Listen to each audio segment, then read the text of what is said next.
Hi there, U.S. History students. This is Mr. Lauren. Welcome to the first lecture of Unit 3. In Unit 3, we'll be taking a look at the West immediately following the Civil War up until the end of the 19th century. Today, I'm going to give you an overview of the West. The West is seen in American mythology as this wild, wild place in which there were cowboys and gunslingers and more freedom and less government and all of these things. And as we go through this unit, we'll see that it wasn't quite as wild as Hollywood likes to make it out with all these movies that have been made and so on. But today we're going to take a look at how the land was acquired, how the land was made available to American settlers, and those that did move to the West, what they did to make a living.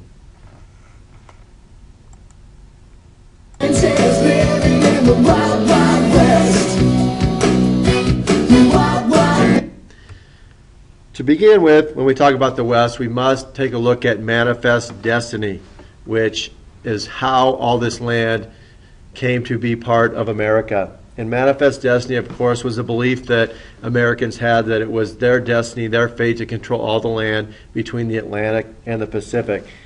And, we take a look at manifest destiny, and there's a lot of religion that plays into this. America was a very Christian nation for the most part. Not all government members were religious, but America as a whole, its citizens were very religious.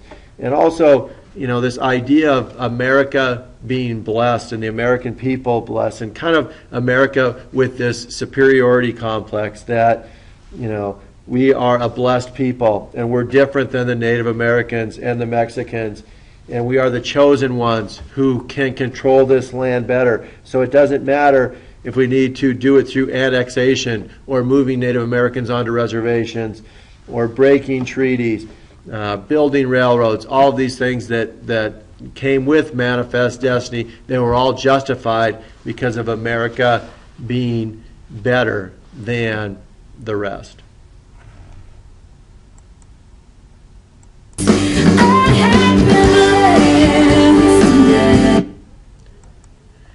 Frederick Jackson Turner wrote a thesis, The Significance of the Frontier in American History, and in it he claimed America was at its best during this time of Western expansion. The United States was expanding. America was overtaken by individualism and democracy, and in the West there was significant economic mobility, which was true. But again, this also played into this mythical place of the West providing all these unbelievable opportunities for people. And as we continue on, we'll see that that wasn't always the case. It wasn't as wild as it may have seemed to be. There wasn't as much individualism and democracy and less government, all these things. That was a little bit blown out of proportion. And we can't stop, and we won't stop. If you see it's real on the night, if you see it's real. The next step, the government had created this land, had established this land by clearing out Native Americans, as we'll see later on in the unit, and going to war with Mexico to acquire part of the Southwest, California.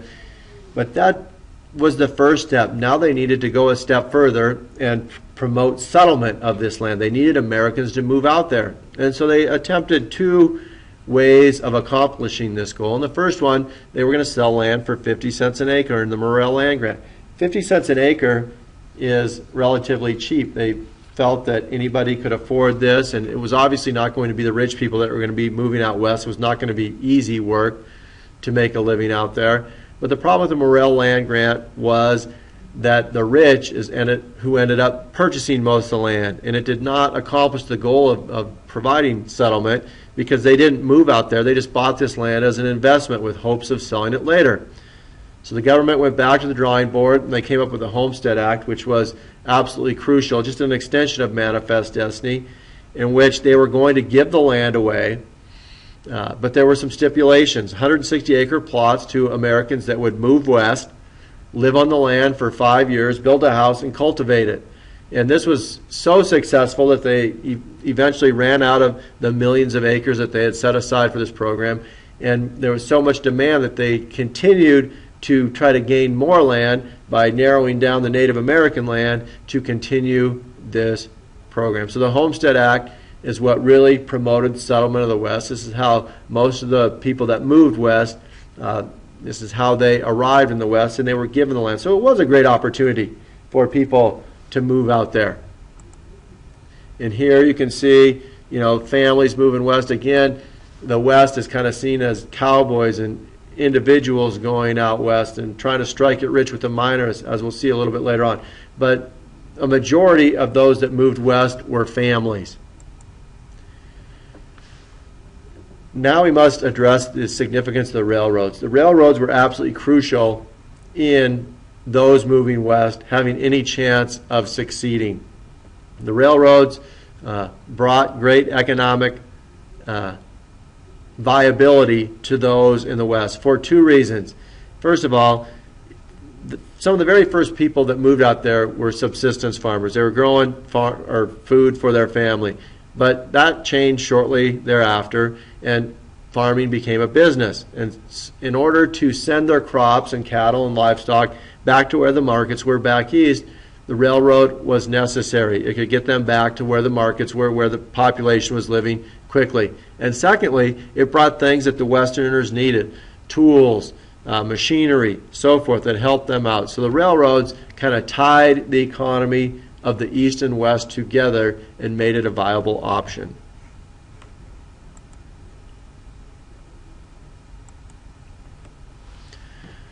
Like I said before, it is a commonly held belief that the West was made up of cowboys and loners and miners and so forth, but that was not entirely the case. Who moved west? People came from the East. Families moved west with the hopes of starting over. It did provide great opportunity for people. There was a huge influx of Chinese that came across the Pacific that were first brought over to help build the railroad. There were Mexican migrant workers and also other Mexicans that had been up here prior to the United States acquiring the land that continue to stay. Many former slaves and African Americans moved from the South to escape the persecution of the KKK. They were known as exodusters.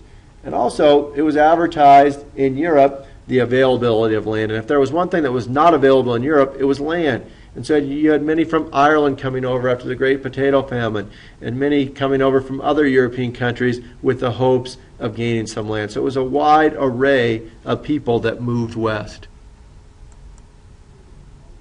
It takes the shape of a place out west, but what it holds for her, she has to guess. She needs wide open spaces. Here is a family of exodusters that moved west. Many that moved west were farmers, and farming at this time, much of the land that was set aside in the Homestead Act was in Nebraska and Kansas, parts of Missouri, in the Great Plains. And this was not the best, most conducive land for farming. And there were many things that could go, most things that could happen to a farmer were bad. So they had to deal with climate and weather issues, too hot or too cold. The land was dry and arid. And also, there were many, insects, grasshoppers, locusts, so forth, that could damage the crops as well. Our hearts are beating while we sleep, but while we're wide awake, the world won't stop and actions speak louder. Listen to your heart, to what your heart might say. Everything we got the hard way. At the same time that Americans were moving westward, the Industrial Revolution was occurring, and there were great advances made in many areas, but one of the areas was in farming equipment. And so the ride-behind plow was invented, and new mechanically powered, steam-powered threshers to cut wheat and hay and so forth. And all these things made more people maybe get interested in farming and ranching. It made producing crops in greater quantities easier. What we fought John Deere tractors, they'd be happy. Here is some of the new machinery that helped farmers out considerably that came about during the Industrial Revolution. This slide just shows you the difference between doing it by hand and doing it with some of the new machinery. By hand, manually, it took 61 hours per acre per person to create a crop, to grow a crop. Mechanically, it could be done in 3 hours. So the maximum acreage harvested manually were 7.5 acres, while mechanically you could do 135 acres. So this led to more production of crops. The government saw how important agriculture was, and so they created a new cabinet position, the Department of Agriculture. And the goal of this government agency was to assist those in agriculture, farming, ranching, fruit, vegetables, dairy, to help the United States become more self-sufficient. So they studied diseases, they studied different growing techniques, and they published all this material, and they made it available to those in agriculture. This Department of Agriculture is still around today and still a very important government agency. With this these new inventions that increased production, farming and ranching now became a business. These new farms began to pop up in the West, and before all the farming had been done by single families usually. Now bonanza farms emerged, and they would focus on one crop, usually known as a cash crop: corn, wheat, barley, whatever it was. They'd mass produce them, and this had a negative impact on small-scale farmers because the production was so high. The bonanza farms could make it because they would be able to sell huge quantities at lower prices, and the small-scale farmers would not be able to compete with that. On my international harvester. So the impacts of the bonanza farms, they had a negative impact because the small-scale farmers couldn't keep up. They couldn't afford the machinery. They could not produce as many crops as quickly as the bonanza farmers could. So a comparison that could be made between the bonanza farms would be like of Walmart today. Walmart, these major corporations that come in, sell mass quantities of goods at low prices. It's tough for small businesses, local businesses to be able to compete with major chains and companies such as Walmart. Anyway, the farmers found a way to fight back. They formed what were known as granges. These were small co-ops of farmers, maybe some farmers that lived nearby, neighbors, would get together, share the cost of a new plow maybe. They'd share transportation costs, anything to cut their costs in order to lower their costs for them to be able to compete with the bonanza farms.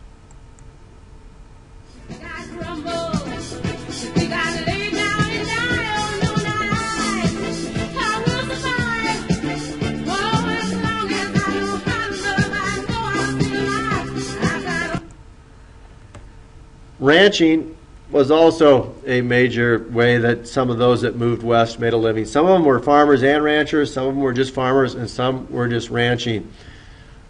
The long drive is where they would move the cattle to the nearest railroad center. You've seen this in movies. They're getting the cattle, they're moving them, but all the cattle boom, which basically ran from 1860 through the mid-1880s, was really around because of this policy known as open range. Open range, the government allowed cattle to range freely on public land. So you didn't have to own large quantities of land to have a bunch of cattle or sheep or hogs or whatever. They could roam freely.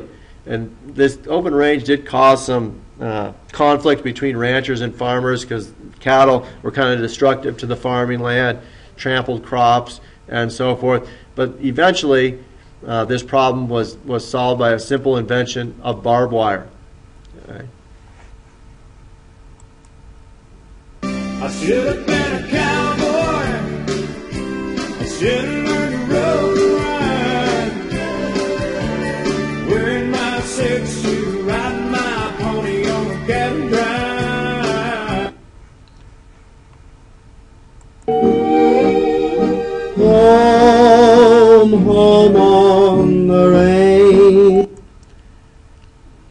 long drive going on there.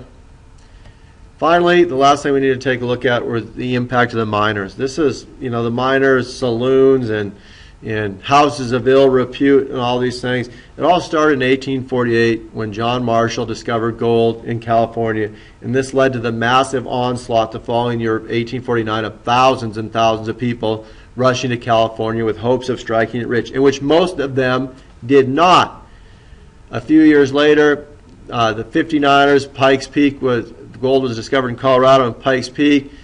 So from there, miners went to Colorado. Eventually, they spread out to Idaho and Montana and all these other western states. And there was gold and minerals to be found. Eventually, it went to copper and other minerals. So mining was significant in the fact that it brought people together, more people. It led to the development of many towns, as you'll see here. Most of these towns ended up becoming ghost towns, but where a lot of the success for the miners were the people that had saloons or stores or hotels where these miners were looking for gold or whatever it may be. The miners brought big business out west. Eventually, you couldn't find these minerals just by panning for gold. You had to have more sophisticated equipment and so forth. This obviously is a picture from the Montana ghost town of Bannock. Marcus Daly became a copper king. But the miners, they had a reputation about them. If they did find gold, whatever, they spent their money, they lost their fortunes quickly. But it also had a significant impact in the development of the West.